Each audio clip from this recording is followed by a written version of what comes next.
వచ్చేసింది ఆది శ్రావణం షాపింగ్ అంతటికి అతిపెద్ద కేజీ సేల్ తో పాటు up to 61% of 1+1 offers, combo offers ఇంకా మరెన్నో. CMR shopping mall. మాజీ మంత్రి బీఆర్ఎస్ సీనియర్ నేత నిరంజన్ రెడ్డిని ఆంధ్రప్రదేశ్ పోలీసులు అడ్డుకున్నారు. నిరంజన్ రెడ్డి పోతిరెడ్డిపాడు వెళ్తుండగా జూపాడు బంగ్లా నేషనల్ హైవేపై పోలీసులు ఆపారు. తనను ఏపీ పోలీసులు అడ్డుకోవడాన్ని నిరంజన్ రెడ్డి ఖండించారు. కృష్ణానది నీళ్లను పోతిరెడ్డిపాడు ద్వారా ఏపీ నీళ్లు తీసుకుంటుందని తేల్చి చెప్పారు. ఏపీ రోజు 4-5 టీఎంసీల నీరు తీసుకుంటుంటే తెలంగాణ ప్రభుత్వం చేష్టలుడికి చూస్తుందని మండిపడ్డారు. ఇక్కడ నుంచి ఆంధ్రప్రదేశ్కు నీళ్లు ఇవ్వగలిగితే తెలంగాణ ప్రభుత్వం ఎందుకు ఇవ్వడం లేదని ప్రశ్నించారు. తెలంగాణకు 3 పంపులు పనిచేస్తాయని 0.2 టీఎంసీల నీటిని ఎత్తిపోయాల్సిన అవసరం ఉందన్నారు. ఇక శ్రీశైలంపై ఆధారపడిన పంటలకు ఎలాంటి ఇబ్బంది లేదన్నారు. వానాకాలం పంటకు నీరు ఇచ్చేందుకు ఎలాంటి ఇబ్బంది లేదన్నారు. ఏపీ నీళ్లు యథేచ్ఛగా తరలిస్తుండగా తెలంగాణ మాత్రం ఎందుకు నీటిని తరలించడం లేదని నిరంజన్ రెడ్డి ప్రశ్నించారు. తెలంగాణకు అన్యాయం జరుగుతుందని ఆయన ఫైర్ అయ్యారు. తెలంగాణ నీటిని కూడా ఏపీకి ఇస్తున్నారని మండిపడ్డారు. కలువకుర్తి మోటార్లు సరిగా నడపడం లేదని విమర్శించారు.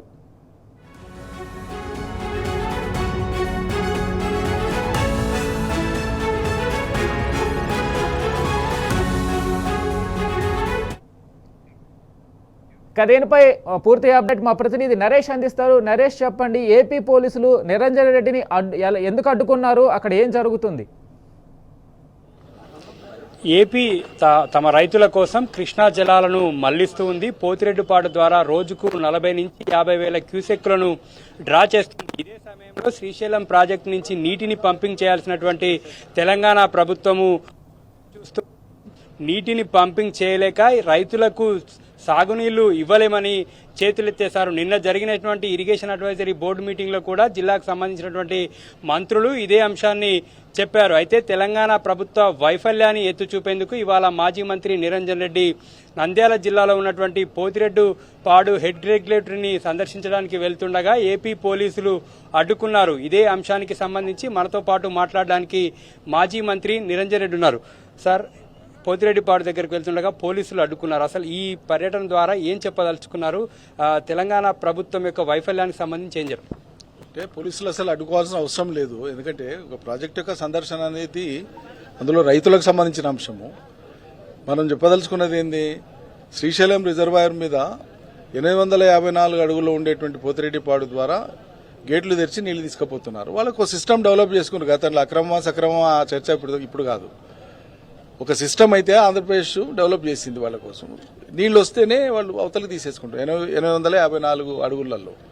కానీ మనం 802లో ఉన్నాయి కేఎల్ఐ పంపులు, అట్టడుగున ఉన్నాయి. మనం మాక్సిమం తీసుకుంటే కూడా మనకున్న కేఎల్ఐ పంపులు 5, అందులో నడిచేది ఆపరేషనల్ 3.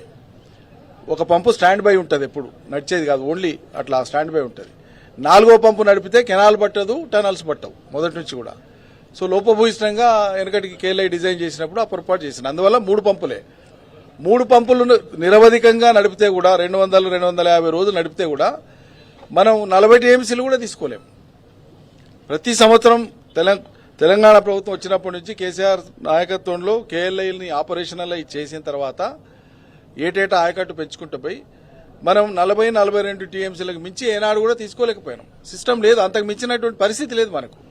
అందుకోసమే కృష్ణా జలాలను మన హక్కు మేరకు మనం పూర్తిగా వాడుకోవాలంటే పాలమూరు రంగారెడ్డి శరణ్యం అని చెప్పి రోజుకు 2 టీఎంసీలు ఎత్తిపోసుకునే విధంగా కేసీఆర్ పాలమూరు రంగారెడ్డిని సిద్ధం చేశారు. ట్రయల్ రన్ కూడా చేసినారు. ఇప్పుడు వరద వచ్చింది. పోతిరెడ్డిపాడు ద్వారా ఆంధ్రప్రదేశ్ ప్రభుత్వం నీళ్లు అవతలికి గేట్లు ఎత్తి వదిలేటప్పుడు పాలమూరు పంపును నడపడానికి ఏమి ఇబ్బంది ఉంది తెలంగాణ ప్రభుత్వానికి? నార్లాపూర్ రిజర్వాయర్లో 6-6.5 టీఎంసీలు నిల్వ ఉంచవచ్చు. గతంలోనే కేసీఆర్ ఆ పంపులు ఆన్ చేశారు. 4 టీఎంసీలు పోయినేడాదే అప్పుడే ఎన్నికల సంవత్సరంలోనే మేము నింపినాం. ఈ ప్రభుత్వం వచ్చినాక ఒక్కరోజు కూడా నడపలే. మొన్న ఈ మధ్యలో ట్రయల్ రన్ చేసినారు. ఆ పంపును అదేవిధంగా నడిపి నార్లాపూర్ నింపుదనంటే వచ్చే ఇబ్బంది ఏం లేదు. ఎందుకు నింపుతలేరు? ఒకటి. అదేవిధంగా కేఎల్ఐ 3 పంపులను నిరవధికంగా నడిపితే, కంటిన్యూస్ గా నడిపితే ఇబ్బందే లేదు, నీళ్లకి ఇబ్బంది లేదు. వాళ్ళు మాట్లాడుతున్నటువంటి భాష ఏంది, మాట ఏంది? కృష్ణాలో నీళ్లు లేవు, ఎల్నినో ఉంది, కరువు వచ్చింది, వర్షాలు లేవు కాబట్టి చెరువులు నింపుకుందాము, మంచినీళ్ల కోసం చూసుకుందామని ఈ డ్రామాలు చేస్తున్నారు. మరి ఈ నీళ్లు ఎల్నినో, మంచినీళ్లు లేవు, కటకట వర్షాలు లేవు అనేది ఆంధ్రప్రదేశ్కి వర్తించదా? మరి ఆంధ్రప్రదేశ్లో ఉండేటువంటి పోతిరెడ్డిపాడు నుంచి అధికారికంగా వాళ్ళు ఇచ్చే లెక్కనేమో 8-9 వేల క్యూసెక్కులు రోజు తీసుకుంటున్నామని చెప్తున్నారు.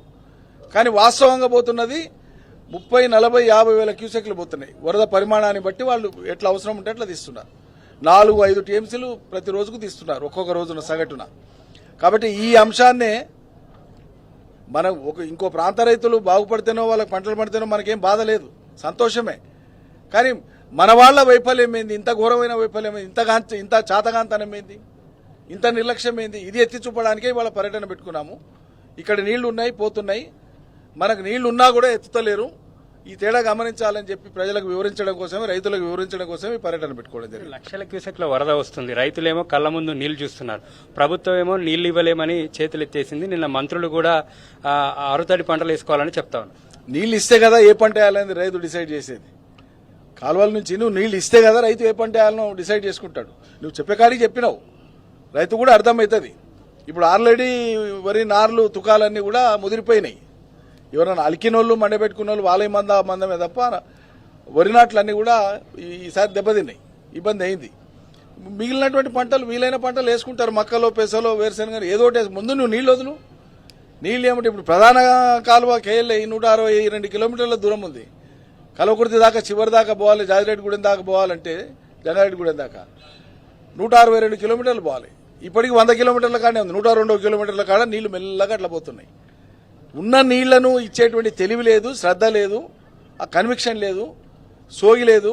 మంత్రులకేం పట్టదు, లోతుల్లోకి బోరు, విశ్లేషించారు, అర్థం చేసుకునే ప్రయత్నం చేయరు.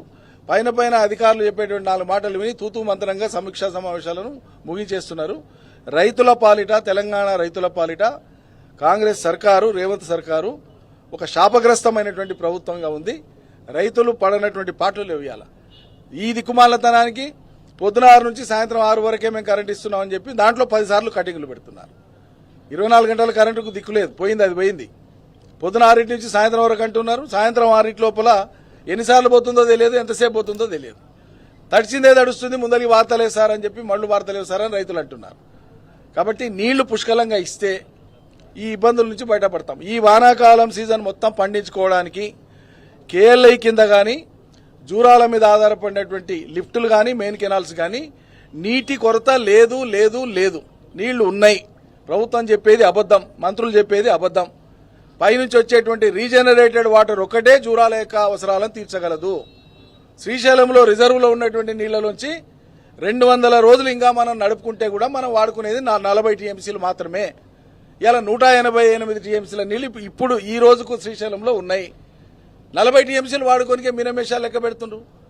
ఏమనంటేనంటే నాగార్జున సాగర్లో డ్రింకింగ్ వాటర్ కావాలంటారు. ఓకే, మరి నాగార్జున సాగర్లో డ్రింకింగ్ వాటర్ కావాలంటే మరి ఆంధ్రప్రదేశ్ ప్రభుత్వం ఆపాలి కదా. మీరు ఆంధ్రప్రదేశ్ ప్రభుత్వం ఈ నీళ్లు తీసుకుపోవద్దు, డ్రింకింగ్ వాటర్ కావాలని అడగాలి కదా. ఎందుకు అడుగుతలేరు మరి? ఎల్నినో ప్రభావంతో తెలంగాణ ప్రభుత్వం చూస్తూ ఉండిపోతుంది. ఇటువైపు ఏపీ ఏమో రిజర్వాయర్లో నీళ్ళని కూడా ఖాళీ చేస్తుంది. దీనికి తెలంగాణ ప్రభుత్వం సహకరిస్తుంది అనేటటువంటి వాదన కూడా. సహకరించడం కాదు, ప్రత్యక్షంగా దొంగలకు సర్ది కడుతున్నటువంటి పనే చేస్తుంది ఇవాళ కాంగ్రెస్ సర్కార్. తెలంగాణ ప్రజల కోసం పనిచేస్తలేదు, తెలంగాణ ప్రజల కోసం పనిచేస్తలేదు కాంగ్రెస్ సర్కారు. తెలంగాణ ప్రజల ప్రయోజనాలు పట్టవు, కళ్ల ముందు కనిపిస్తుంది. పవర్ జనరేషన్ ద్వారా పోయేటువంటి నీళ్లు నాగార్జున సాగర్ పోతాయి శ్రీశైలం నుంచి. పైన గేట్లకు అందిన కాడికి అవతలికే పోతాయి. మరి మీరేం పని చేస్తున్నట్లు? నిజంగానే మీకు మంచినీటి మీద అంతా ధ్యాస ఉంటే నాగార్జున సాగరు 100-150 టీఎంసీలు వచ్చేదాకా ఎవరు వాడుకోవద్దని చెప్పాలి కదా. మరి నాగార్జున సాగర్లో ఆ మందం 70-80 టీఎంసీలు నికరంగా మంచినీళ్ళ కోసం రిజర్వ్ చేసుకునేదాకా వ్యవసాయానికి వాడొద్దు, పైన కూడా ఎగువ కూడా వాడొద్దు. మరి నాగార్జున సాగర్లో కుడి ఎడమ 2 రాష్ట్రాలు ఉన్నాయి, మనం అనుకొని చేద్దామని చెప్పాలి కదా. అవతలికి యథేచ్ఛగా తీసుకుపోవచ్చు, నీ కాడికి వచ్చే వరకు మాత్రం మంచినీటి సాగు చెప్పి రైతాంగం నోట్లో మట్టి కొడతావా? చాతగాంతనం, అసమర్థులు వీళ్ళకి ఏ మాత్రం చిత్తశుద్ధి లేదు. పాలమూరు రైతాంగాన్ని గతంలో కాంగ్రెస్ తెలుగుదేశం ప్రభుత్వాలు 5 దశాబ్దాలు నరకం చూపెట్టినాయి సాగునీళ్ళు ఇవ్వకుండా. తెలంగాణ తెచ్చుకొని కేసీఆర్ నీళ్లను క్రమబద్దీకరించి ఓ పద్ధతి ప్రకారంగా పంటలు పండించేటువంటి అలవాటు నేర్పి రైతులకు కూర్చుంటే కళ్ళు మూసుకుంటే నీళ్లు వచ్చి, కళ్ళు మూసుకుంటే కరెంట్ వచ్చేటువంటి సౌఖ్యాన్ని వదులుకొని ఇలా ఆశలకు పోయి మోసపోయి రైతాంగం ఇలా గోసపడుతున్నారు. చాలా బాధాకరమైనటువంటి సందర్భం ఇది. ఈ వానాకాలం సీజన్కు సంబంధించి జూరాల ఆయకట్టు కావచ్చు, శ్రీశైలం బ్యాక్ వాటర్ ద్వారా ఉన్నటువంటి కల్లకుర్తి ఎత్తిపోతల పథకానికి సంబంధించినటువంటి ఆయకట్టు రైతులందరికీ కూడా సాగునీరు ఇవ్వొచ్చని మాజీ మంత్రి నిరంజన్ రెడ్డి స్పష్టం చేస్తున్నారు. ప్రధానంగా జిల్లాకు సంబంధించినటువంటి మంత్రులకు, ఎమ్మెల్యేలకు ఈ నీటిని ఇవ్వడం మీద అవగాహన లేకపోవడం వల్లే ఇంత దారుణమైనటువంటి పరిస్థితులున్నాయని రైతులందరినీ కూడా అరిగోస పెడుతున్నారని మాజీ మంత్రి నిరంజన్ రెడ్డి మండిపడుతున్నారు.